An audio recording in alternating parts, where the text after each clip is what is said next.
What's going on, everybody? KJ here from EPzeronine Fitness, and today we've got an update from Big Ramy. Big Ramy is looking huge. Over 300 pounds is what he's saying he weighs right now, and we're only about 17 days out from the Olympia. 16 or 17? Something like that anyway. Big Ramy is looking huge. I'm telling you, nobody has a lower back like that. Just take a look at this. Just take a look. Nobody has a lower back that's developed like this. There is nobody in bodybuilding. If you could point out one person in bodybuilding right now that has a lower back developed like this, I mean, it's incredible. It is incredible. That's not the only thing that he has, though. I mean, Big Ramy is showing improvements everywhere, and who would have thought that he would be able to improve at all? I mean, how do you improve upon perfection to begin with? I mean, aside from the dimples in the legs, we'll ignore that for now. But I mean, he is on track to win. It is 100% his show to lose. There's no question. I mean, just look at every single pose that he goes through. Every single pose is just dialed in solid. He improved on his posing. But he really worked on his posing a couple of years ago when he won that first Olympia back in 2020. That was one of the things that really allowed him to win the Olympia. He was here earlier this year. He's still here training with Dennis James, so we know that he's going to be on track. But you know, Big Ramy does have some stiffer competition this year as well. This is not the 2021 Olympia.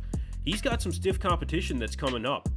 One of the guys that's going to have something to say about his title this year is Nick Walker. Nick Walker is extremely strong for this far out of the competition. About 3 weeks out of the competition, and he is still loading 5 plates aside onto the incline bench press machine. That's impressive. That's real impressive. Chest and biceps in the same day, still pushing some heavy weight. You're damn right he's still pushing some heavy weight. Unbelievable. Now here's a guy that made notable improvements this year as well. Nick made some notable improvements, no question. I mean, I remember back in like 2020, I think it was, Nick said that he barely even trained his arms, but there was so many people online that just kept saying, Nick, want to see an arm training video. We want to see an arm training video. And now Nick's training his arms like crazy, it seems.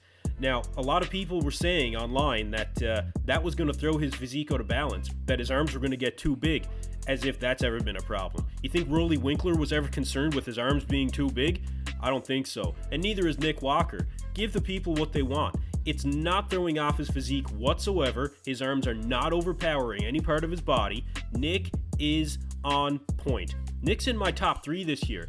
I've actually got Nick ahead of Hadi Chupin even. I think that Nick is that good. I think he's made that many improvements. He's got the proper mindset this year. He's in the right place in order to get this done. And you know, there's one thing that Nick actually did this year, quite recently actually, it was in the last week, and I just wanted to give Nick a little bit of a shout out here.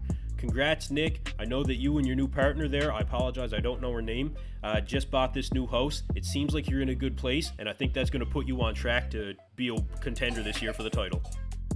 But you know, there's another guy here that's been training really, really hard. Iain Valliere, you can just see it in his face. He's pushing hard this year.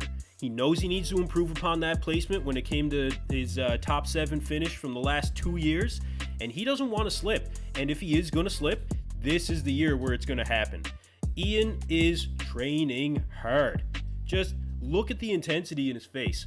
When you watch him train, I've watched a lot of training from Iain Valliere, and this is some of the more intense training that I've seen him do, and he's within 3 weeks out. Iain is really, really pushing hard this year. You can see it.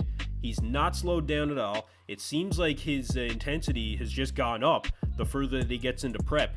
Now, I remember last year when he was on Fuad's podcast, he was saying that his intensity seemed to increase. His mood was still right where it should be. He felt good.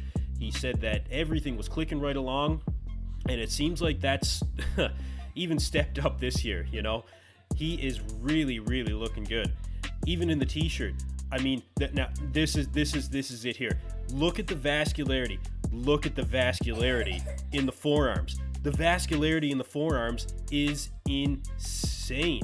It's crazy. Nobody looks like this right now. Not from any of the updates that I saw anyway. You know, Iain knows that he needs to improve. and he's put in the work. And not even silently, because he's improved his social media presence in the last year as well. He was always good on Instagram, but his YouTube has stepped up, and fellow Canadian, I really think that Iain is going to do well this year. It seems like he's clicking right along, and I want to see him in that top 6. It's going to be a tough thing to do this year, that's for sure.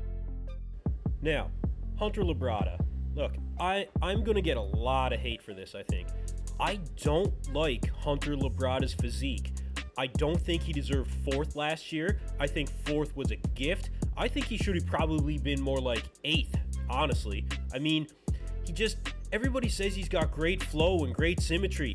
He doesn't. Like, he's got high lat insertions. His back is extremely shallow. I mean, even look at his tricep. Like, his tricep is not proportionate to his biceps at all. Your tricep should be 2/3 of your arm. I mean, generally they say. His triceps are not symmetrical with his biceps. He looks like he's not even in shape for being this far out of the competition. I don't care about lighting. I don't care about any of that. I don't like his physique. I remember back a couple of months ago, he put out a video on what his diet is, and it was like a ridiculous amount of shakes.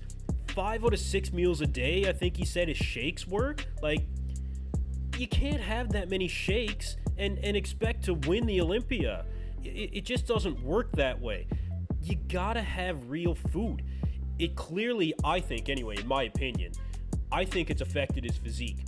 I think that he has a gut problem. I think that he needs to get that gut problem fixed. And I think that if he really wants to make a push in order to be top 5 again, this year, it might be top 10. He's got a lot of work to do. I mean, it's frustrating. He's not that good. He's just not that good, guys. I mean, good luck to him, but I don't think he's going to do very well this year. I don't think he's going to do very well this year at all. But with all that being said, guys, we've got 16 days left until the Olympia. Now, who's going to show up in shape?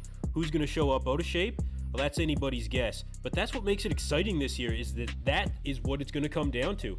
I can't wait. Hope you guys enjoyed the video. Thank you very much again for watching. Make sure to like and subscribe. We'll see you in the next video.